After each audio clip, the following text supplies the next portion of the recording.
It's my pleasure to introduce Al Secord. Just returned from, as he was telling us a bit earlier, a motorcycle tour of Spain and Portugal. But Al reached great heights in his 12-year career with Boston, Chicago, Toronto, and Philadelphia, including scoring 54 goals and accumulating 180 minutes in penalties in the same season. I don't know how he did that, but he did.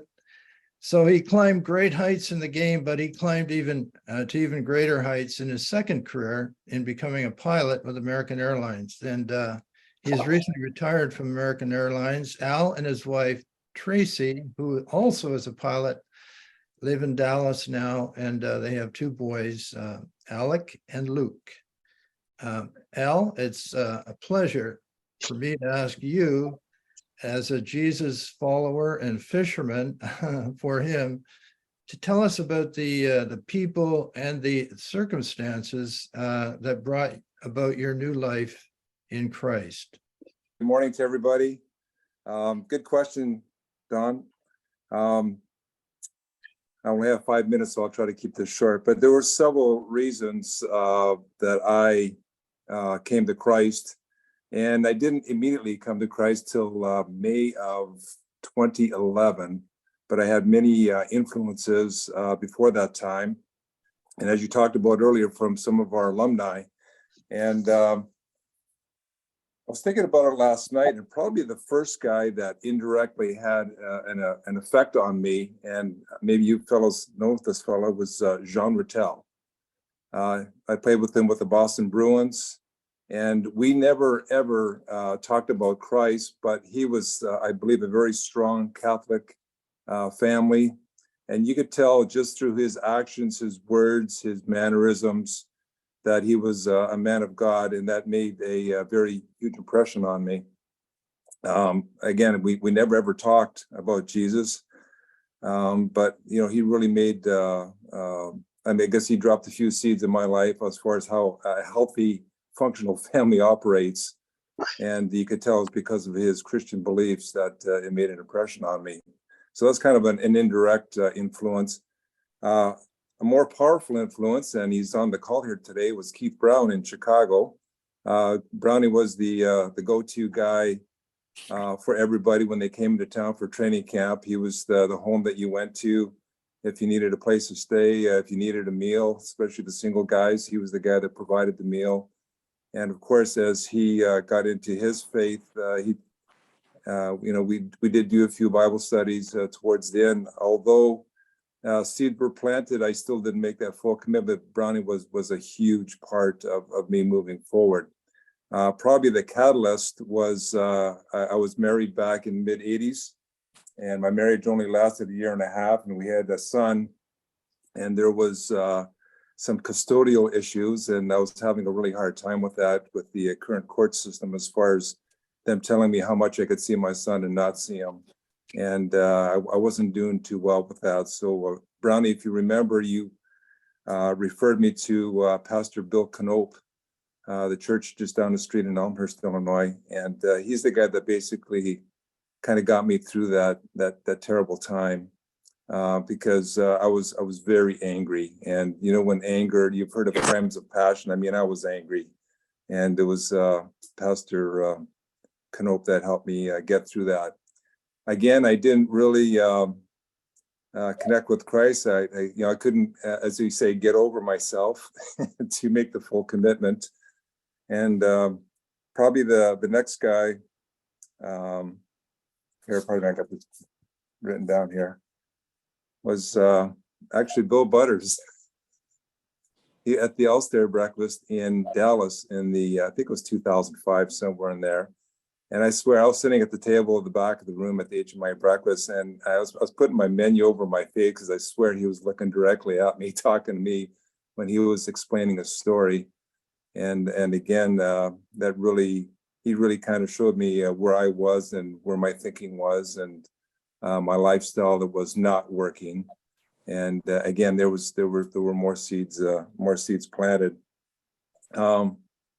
So that's three guys from the alumni point of view. I also met families while I played hockey, and coming from a somewhat dysfunctional family, I didn't really know what healthy was, and I don't know. I always seemed to gravitate towards some sort of family that I thought was doing it right, and you could see the love in the families, the caring, the unselfishness, and basically their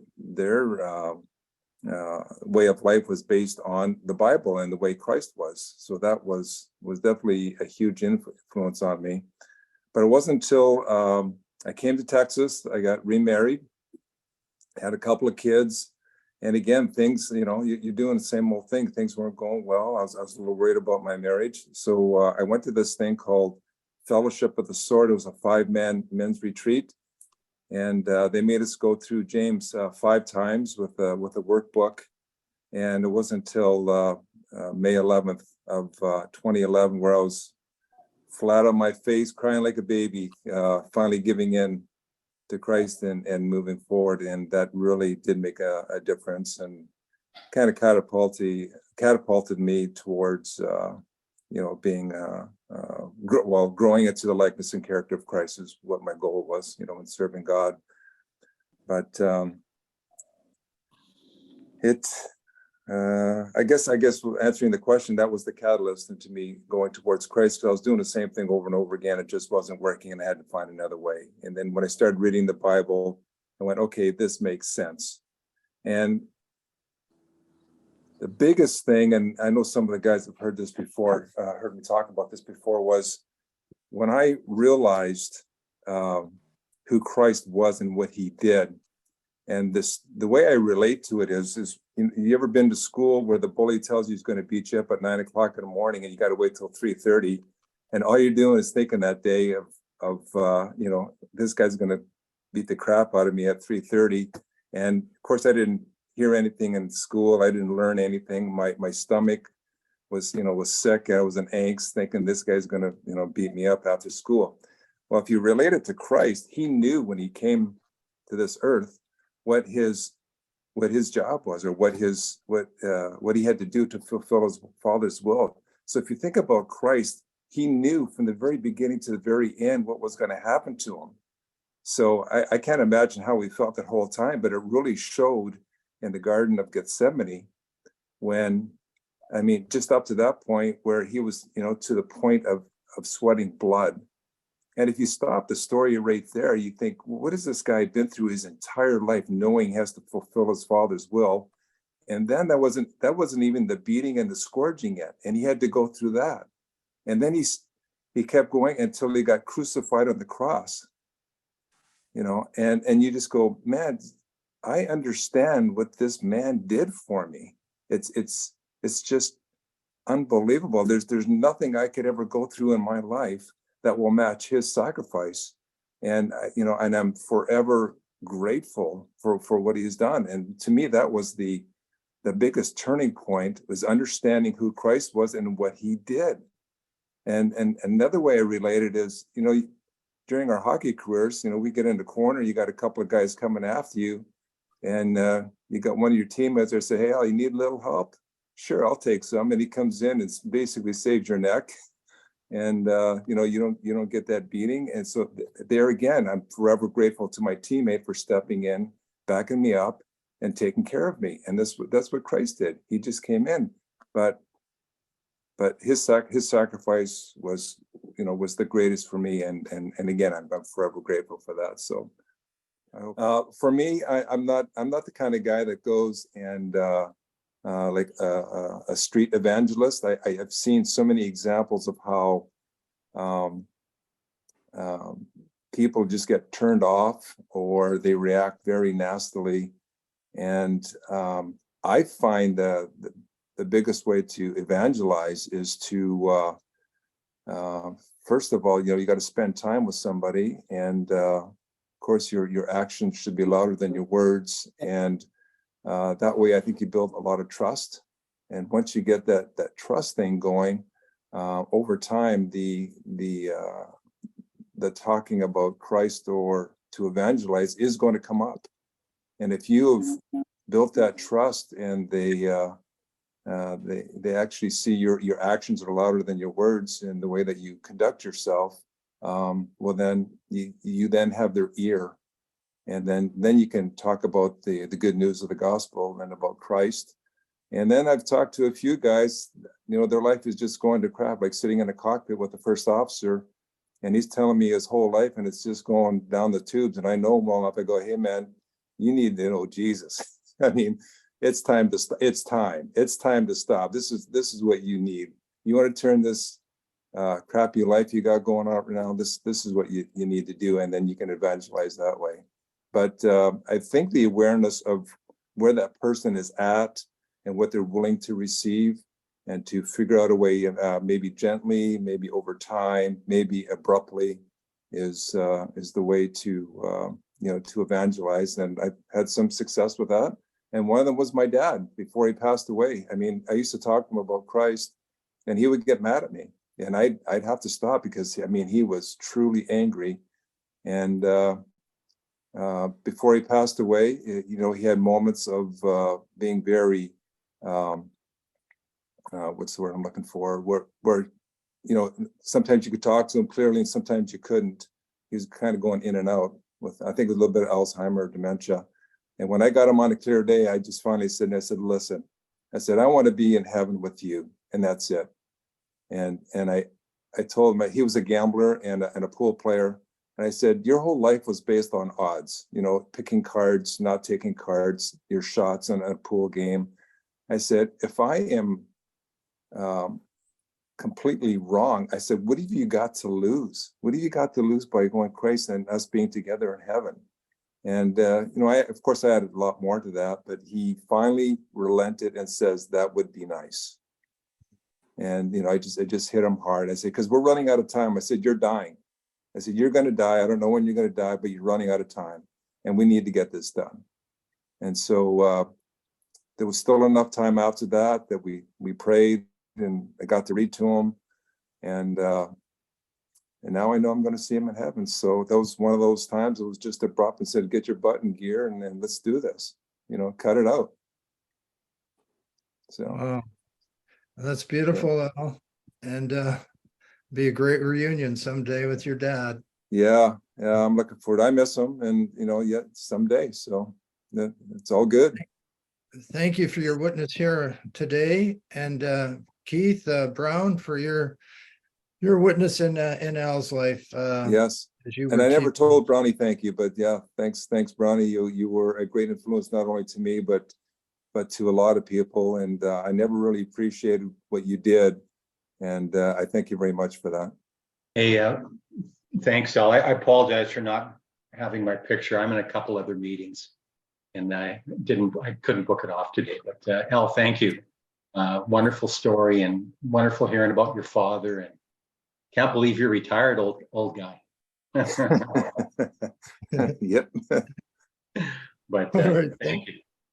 Thank you, Keith and Al. And now I'm going to call on Dave Forbes. As most of you know, Doug Jarvis and Dave Forbes were original founders of HMI back in 1977. And after his NHL career, David coached for a season in Binghamton. Then he attended Talbot Theological Seminary, and following that, studied to be a certified financial planner. He went on to start Petra Financial in Colorado Springs, where he lives with Laura Beth.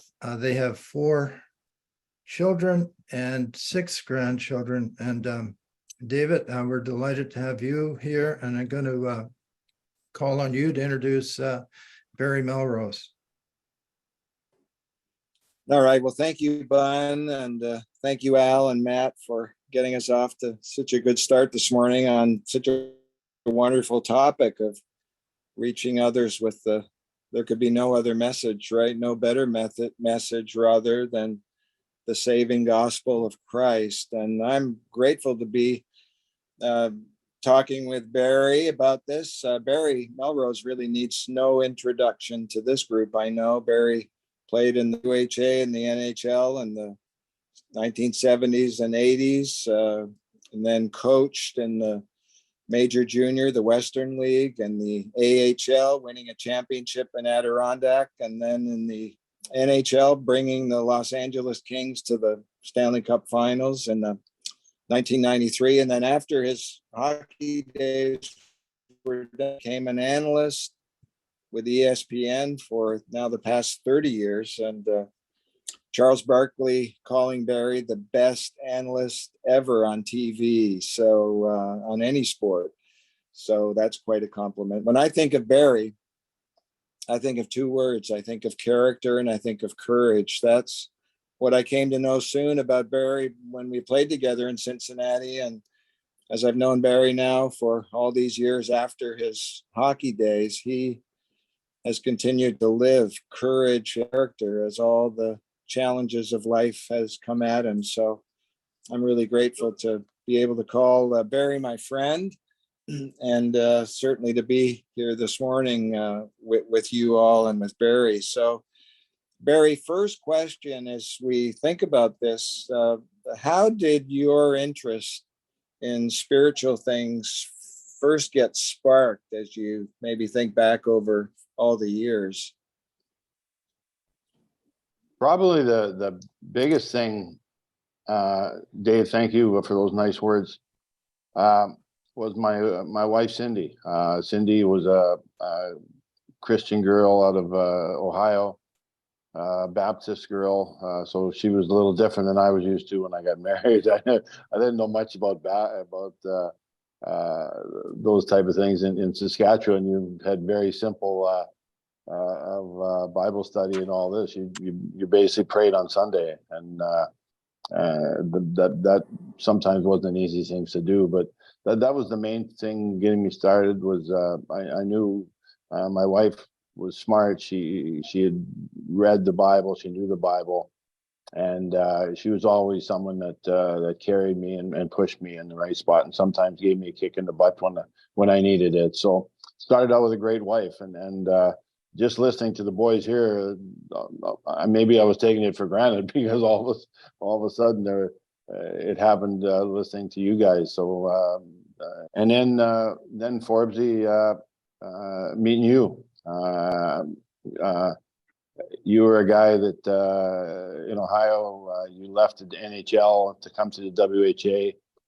You knew you weren't going to play that much longer, and you wanted to finish off your contract and stuff. And when you came to Cincinnati, I got to meet you. You were a great friend. We've continued to be great friends until today. And you were the guy that did everything for me. You're unbelievable. I was a little bit younger than you, not much younger, but a little bit younger than you. And you were always pushing me. You were always read this. It was amazing. You were just so, you just love Christ. You were pushing me all the time, and you were just trying to give me information, and you just kept me going. And what I love about this group here, and I've noticed that as I've been in this group longer, is we all know each other. It's funny because with the WHA and the NHL, and however you were, whatever you did in the hockey situation, you were just unbelievable that way. And everybody's so happy. Everybody is so easy to like. And I know we know each other and we've known each other, but it's different than that. Your houses are great. Your kids are great. It's just so the way your family's raised is great, and I wanted some of that, and I wanted to be in that group, and and you and Laurie Boschman from when I played with Bosch in Toronto, it was one of the guys, and and Mike Gardner, we played together in Cincinnati. I played with some of the Maple Leafs. But that was the main thing, is just you never gave up on me, and you kept pushing me, and We've done stuff like this before. You took me to a concert or with the kids hockey tournament, the hockey school. Very well done. Great for the kids. But it comes back to you, and you've stayed with me, and hopefully you will continue to push me and have Bible study with me, and find time in your busy schedule, and try and keep my busy schedule going. Well, Barry, the Bible studies we have together on Thursdays are a highlight for me. So I want to keep doing them as long as we can. Barry, you've used the words more than once, maybe even frequently, that whole matter of where you were going to spend eternity became the most important thing to you. Talk a little bit about how you got there, how those things came to be so important to you. Well, like everybody else, growing up in Saskatchewan and with the family, Protestant family type, I wanted to go to heaven. That's the only thing, that for sure I wanted to do, and as I wanted to go to heaven after working with the school and stuff. So, I was thinking, well, geez, God's got to be watching. I'm working my butt off out down here, and I got things going. I'm helping, and you look around the corner, and I'm working other shifts. I'm doing other things.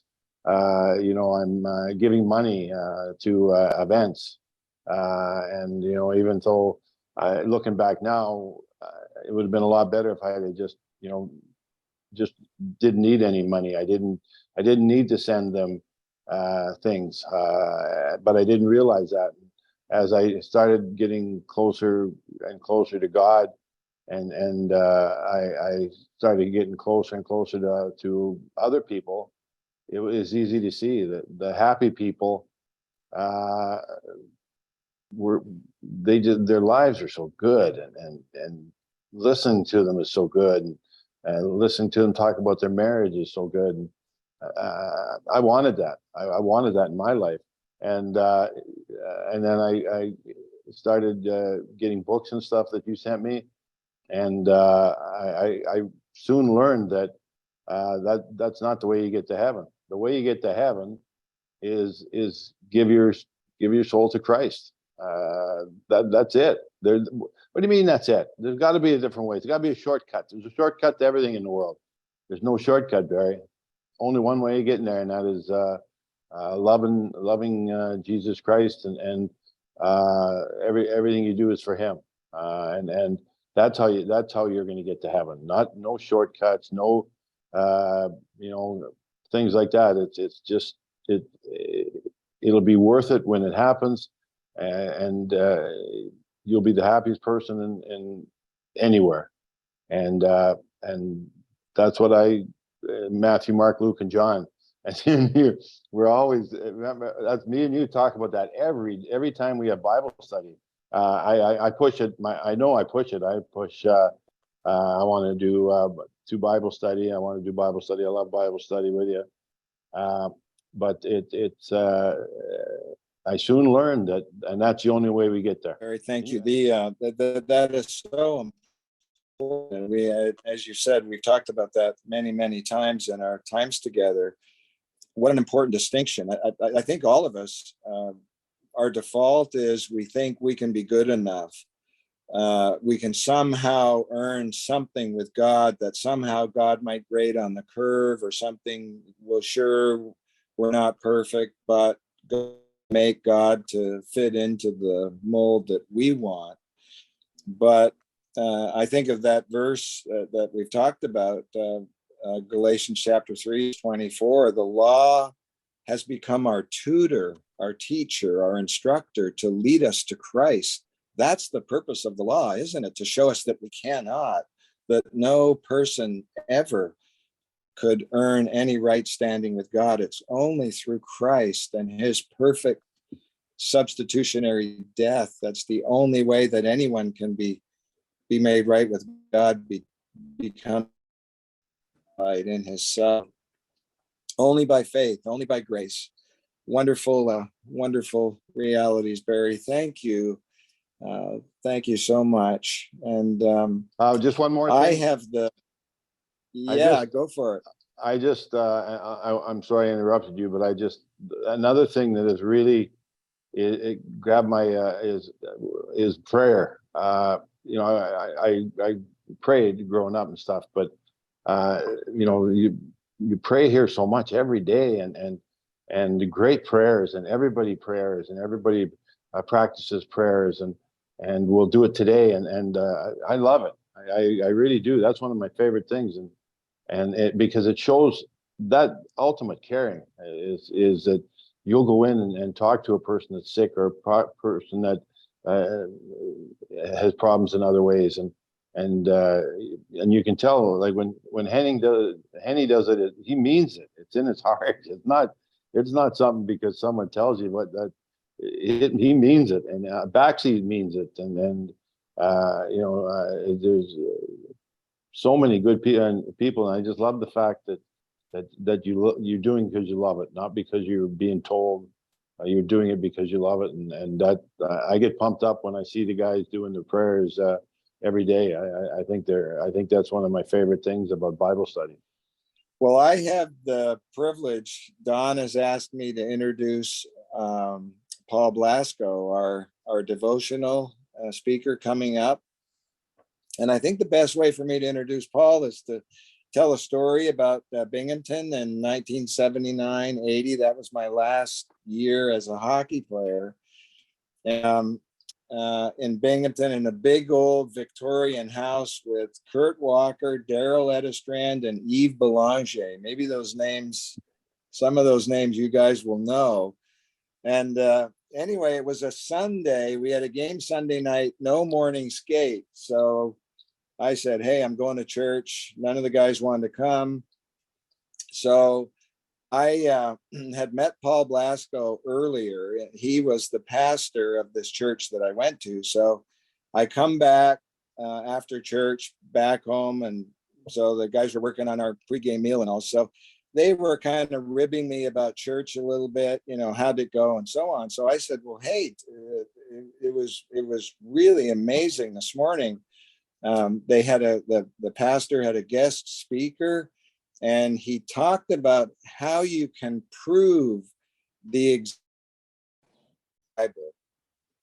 Well, that topic really got there. And so there were some questions coming back at me, and I was, talking about the outline, some of the high points he had talked about. So Kurt Walker, because they were kind of teasing me, Kurt kind of came at me more with these questions. And I first started thinking, wait a minute, is Kurt really interested in this, what we've been talking about? And so Kurt then said, well, hey, did they record it? Could I get a cassette tape and listen to it and so on? I said, well, Kurt, I don't know.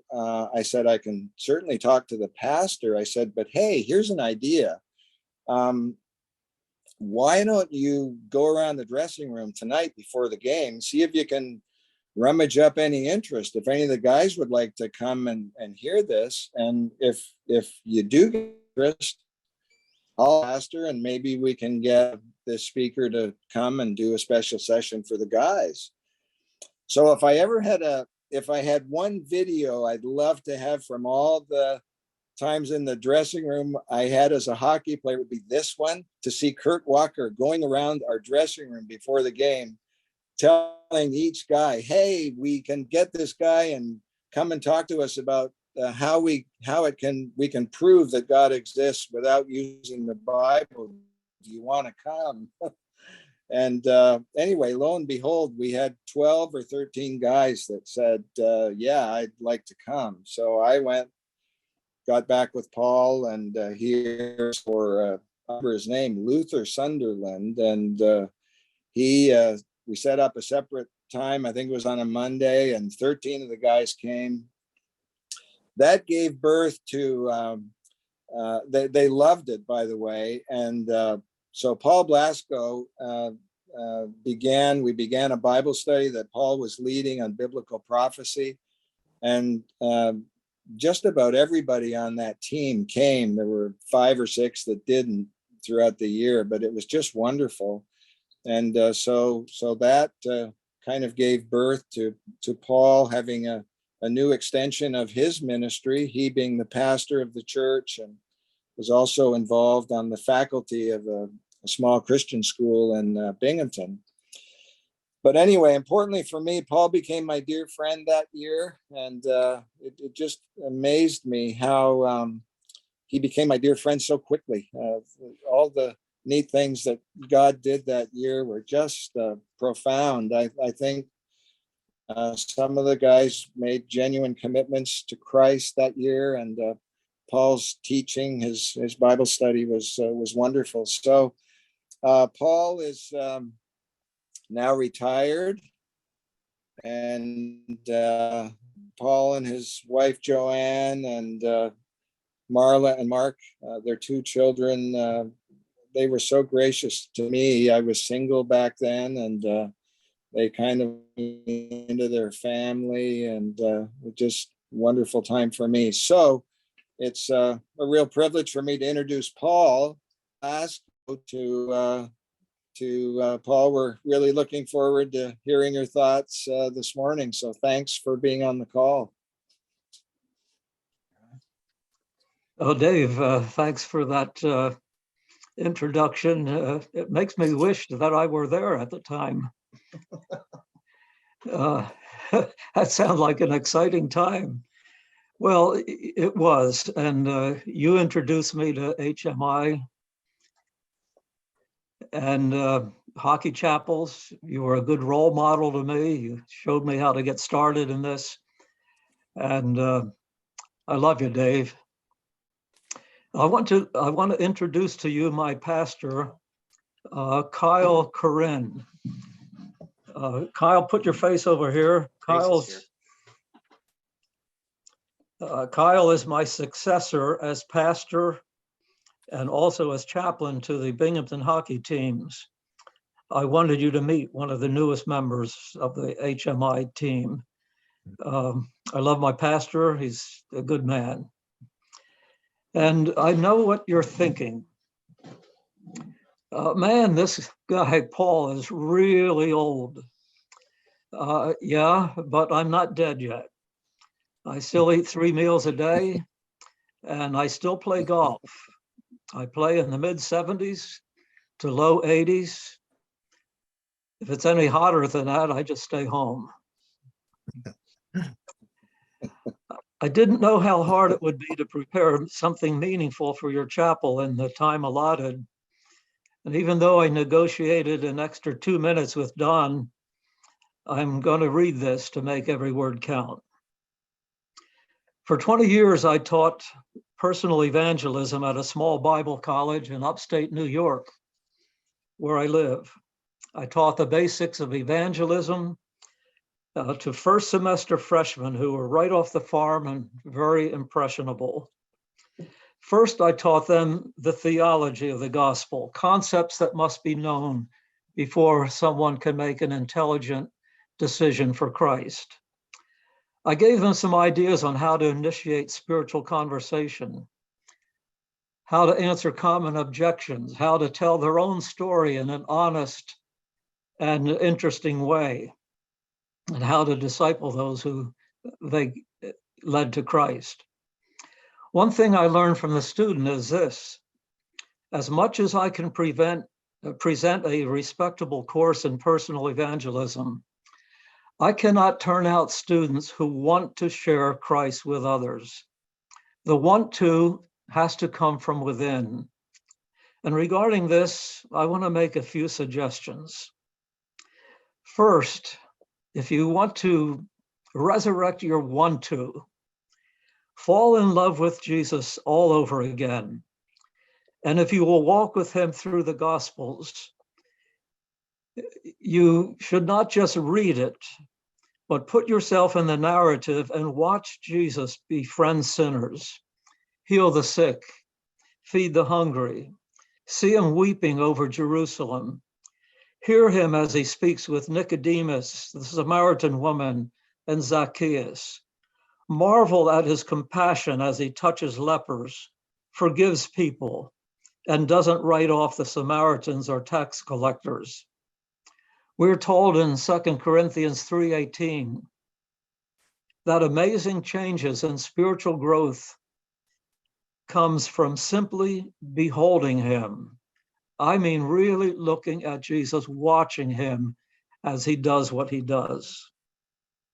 Second, read good books and the biographies of godly men and women. There were times in my ministry I was spiritually drained and empty.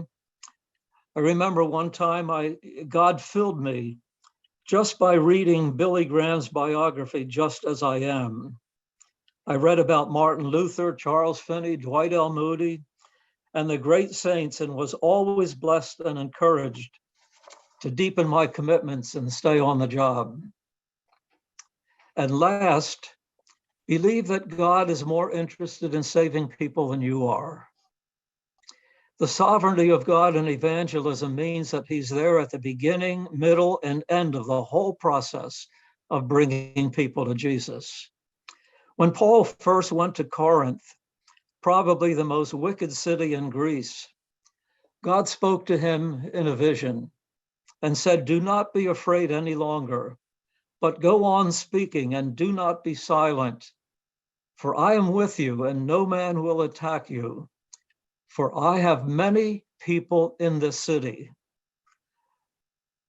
So Paul stayed 18 months and left no stone unturned to find those many people whom God claimed as his own, even before Paul reached them. And men, I want you to know there are still many people out there whom God plans to bring to himself, some of them through you. Paul didn't get all of them, so look for them. They're everywhere. And let me close with a personal testimony. For 53 years, I was a pastor. For 20 years, I taught at our Bible college. For 25 years, I spoke at over 400 sportsmen's dinners all over the country, always presenting the gospel clearly. For about 25 hockey seasons, I was chaplain of 5 different Binghamton AHL teams. Add that up and it makes me 124 years old, and I probably look at here. Then I really got old. The opportunities for public ministry ended, and after a while I felt useless.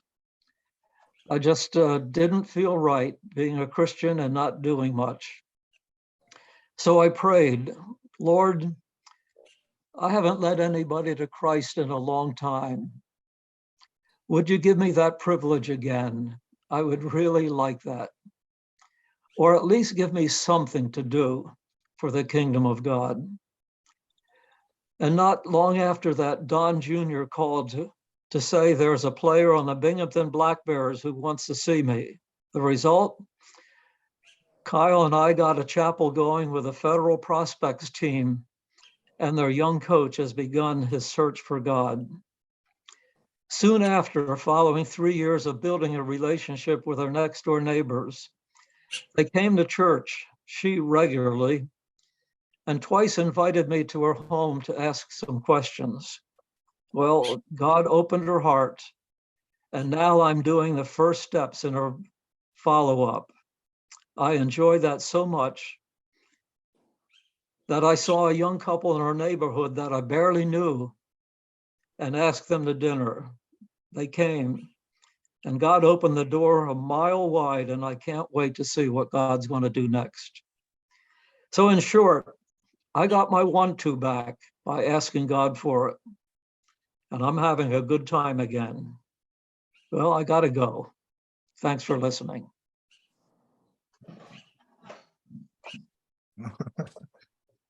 Oh, thank you, Paul, David, and Barry, and Al, and Matt. And what a morning, what a morning. This is, I just want to say this to you, Paul, that I think of the many lives of the players and coaches and team personnel that you have encountered and given new hope, and new life in Christ through your faithful witness over these since 1979, and now you're still doing it, and it's so wonderful. And I thank the Lord that he answered your prayer and given you that renewed opportunities to tell others about Jesus. And it was in 2017 that we went down to Binghamton, Don and I, and our senior chaplain in the American Hockey League at the time, and we presented to Paul between periods on the ice a plaque in showing our appreciation for his many years of service. And on the plaque, we had the two verses from 1 Corinthians 57 and 58. Thanks be to God who gives us the victory through our Lord Jesus Christ. Therefore, be steadfast, unmovable, always abounding in the work of the Lord, for as much as you know that your labor in the Lord is not in vain. And so we give you those verses again as a reminder, Paul, to keep going and keep serving the Lord. And he will continue to use you as his fisherman to reach people, players, and neighbors and friends for Jesus. So thank you for being with us. We're honored to have you with us today, Paul. And what a story, what a story. We've recorded this, and I'm so glad we did. And we'll want to listen to it over and over again. Thank you, Don. It has been a pleasure to serve with HMI and see God at work. And to meet you guys, it's terrific.